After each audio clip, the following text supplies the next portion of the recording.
سکے. کس نے مسلح پہ انہیں کھڑا کیا ہے؟ جو اللہ کے رسول ہیں. حضور فیصلہ کر دیں اور بعد میں کوئی کہے کہ آؤ جی دلائل دیکھتے ہیں، آؤ جی تجزیہ کرتے ہیں، رتی بھر ایمان اس کے دل میں نہیں رہ گیا. مومن وہ ہے جس کا سر حضور کے حکم پہ جھکا ہوا ہے. حضور کے حکم پہ جس کا سر جھکا ہوا ہے وہی مومن. دو عبادتیں ہیں جو اجتماعی طور پہ کی جاتی ہیں، ایک نماز، دوسرا حج. حضور نے نماز کے لیے پہلا امام بنایا تو کس کو بنایا؟ حضرت صدیق اکبر کو. 17 نمازیں حضور کی موجودگی میں آپ نے پڑھائیں. اور اسلامی تاریخ میں پہلا حج کیا گیا تو کس کی امارت میں؟ پہلا حج کرنے حضور خود نہیں تشریف لے گئے، قافلہ حجاج کا امیر بنا کے بھیجا ہے تو حضرت صدیق اکبر کو بھیجا. پہلے امیر الحجاج سیدنا صدیق اکبر.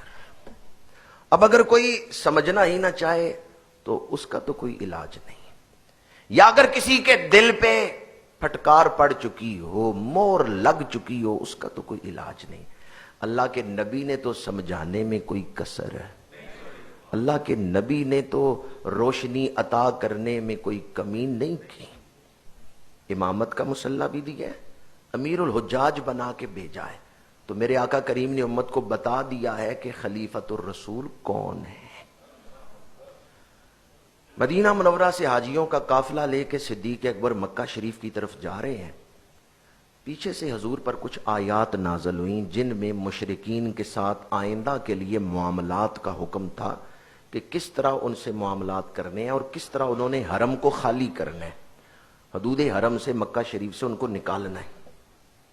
وہ آیات دے کر میرے آقا کریم نے حضرت مولا علی شیر خدا کرم اللہ وجہ الکریم کو مدینہ منورہ سے بھیجا کہ جاؤ یہ آیات جا کے عرفات کے میدان میں سنا دینا، جاؤ یہ آیات صدیق اکبر تک پہنچا دو تاکہ وہ حج کے موقع پر لوگوں کو یہ آیات سنا دیں.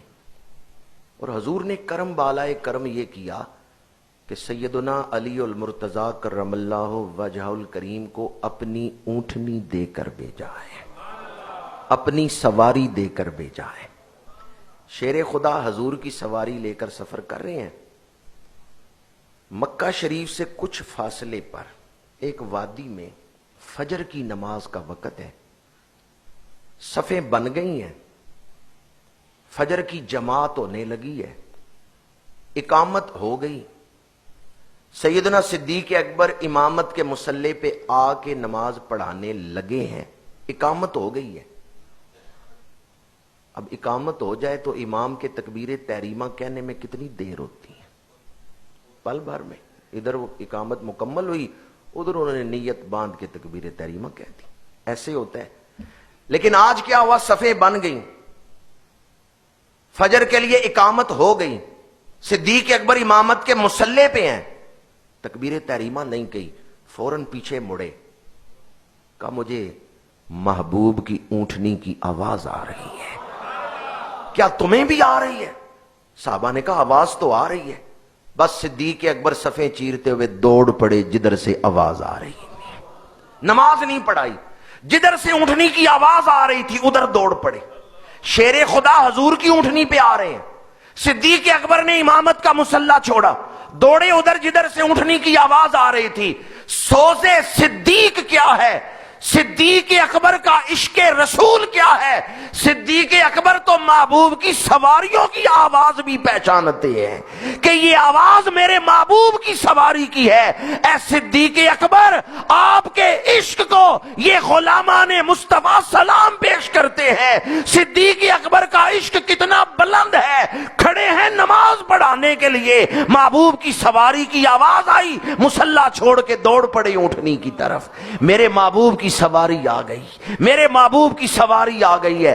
دوڑتے ہوئے جب اونٹنی تک پہنچے، کیا دیکھا؟ حضرت علی شیر خدا اونٹنی پہ ہیں. سلام دعا ہوئی، ملاقات ہوئی. حضرت صدیق اکبر نے پہلا سوال کیا، امیرن او مامورن، آپ امیر بنا کے بھیجے گئے یا مامور ہیں؟ علی شیر خدا فرماتے ہیں میں مامور ہوں، امیر آپ ہی ہیں. میں کچھ آیات لے کے آیا ہوں جو اللہ کے رسول نے مجھے دے کے بھیجی ہیں، امیر آپ ہی ہیں. لیکن آپ نے آتے ہی مجھے کیوں پوچھا؟ تو حضرت صدیق اکبر فرماتے ہیں اس لیے کہ اقامت ہو چکی تھی، میں نماز پڑھانے لگا تھا، اگر آپ امیر ہیں تو آپ نماز پڑھائیں، میں پیچھے پڑھتا ہوں، اور اگر آپ مامور ہیں تو پھر مجھے اجازت دیں میں نماز پڑھاؤں۔ ہم اونٹنی کی آواز سن کے دوڑ پڑے تھے کہ حضور کی اونٹنی آ گئی ہے۔ شیر خدا نے فرمایا آپ امیر ہیں میں مامور ہوں۔ حضرت صدیق اکبر نے نماز پڑھائی، مولا علی شیر خدا پیچھے پڑھ رہے ہیں۔ یہ آج کل ہماری کم ظرفی ہے جو ہم طرح طرح کی اپنی ذہن کے مطابق باتیں سوچتے ہیں۔ حضرت صدیق اکبر نے کیا فرمایا؟ اگر آپ امیر ہیں تو نماز پڑھائیں، میں پیچھے پڑھتا ہوں۔ یہ عشق صدیق ہے، یہ ادب صدیق ہے، اور اگر مجھے حکم ہے نماز پڑھانے کا تو پھر میں پڑھاتا ہوں۔ صدیق اکبر جو کر رہے تھے اللہ کے رسول کے حکم پر کر رہے تھے، وہ ڈیوٹی دے رہے ہیں، تم ان کی نیت پہ شک کر رہے ہو۔ وہ تو ڈیوٹی نبھا رہے ہیں، وہ تو اپنے محبوب کی ڈیوٹی دے رہے ہیں، تم ان کی نیت پہ حملے کر رہے ہو۔ اور یہ بات بھی قرآن کا طالب علم ہونے کی روشنی میں بیان کر رہا ہوں۔ اگر اللہ صدیق اکبر کی نیت قرآن میں بیان کرے، اب اگر کوئی ان کی نیت پہ شک کرے وہ کتنا بدبخت ہے۔ وَسَيُجَنَّبُهَا الْأَتْقَى الَّذِي يُؤْتِي مَالَهُ يَتَزَكَّى وَمَا لِأَحَدٍ عِندَهُ مِن نِّعْمَةٍ تُجْزَىٰ إِلَّا ابْتِغَاءَ وَجْهِ رَبِّهِ الْأَعْلَىٰ إِلَّا ابْتِغَاءَ وَجْهِ رَبِّهِ الْأَعْلَىٰ۔ یہ حضرت صدیق اکبر کی نیت ہے جسے قرآن بیان کر رہا ہے کہ صدیق جو کر رہے ہیں اللہ کی رضا کے لیے کر رہے ہیں۔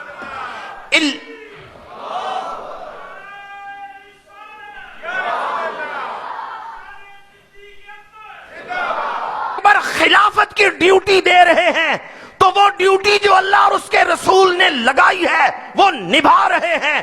امامت کروا رہے ہیں تو اللہ اور اس کے رسول کی لگائی ہوئی ڈیوٹی نبھا رہے ہیں، اور تو کتنا بدبخت ہے ان کی نیت پہ شک کر۔ ان کے سینوں کو تو رسول اللہ نے پاک کر دیا تھا۔ تم جس کمینی دنیا کے بارے میں سوچتے ہو وہ اس دنیا کے لوگ نہیں تھے۔ صحابہ کرام کے سینوں کو وَيُزَكِّيهِمْ کے تاج والے آقا نے پاکیزہ فرما دیا۔ وہ تو ڈیوٹی دے رہے تھے۔ اسی لیے حضرت صدیق اکبر نے پوچھا شیر خدا سے، آپ امیر ہیں، آپ نماز پڑھائیں، میں پیچھے پڑھتا ہوں، اور اگر آپ مامور بنا کے بھیجے گئے ہیں پھر مجھے اجازت دیں میں پڑھاتا ہوں۔ تو مولا علی شیر خدا نے کیا فرمایا؟ امیر آپ ہی ہیں۔ اور پھر تاریخ پڑھ کے دیکھیں، احادیث پڑھ کے دیکھیں، سارے سفر حج میں حضرت صدیق اکبر نمازیں پڑھاتے رہے، مولا علی شیر خدا پیچھے پڑھتے رہے۔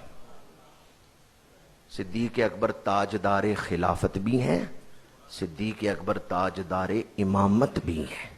صحابہ اور اہل بیت دونوں کے امام ہیں، اہل بیت ان کے پیچھے نمازیں پڑھتے رہے۔ تیسری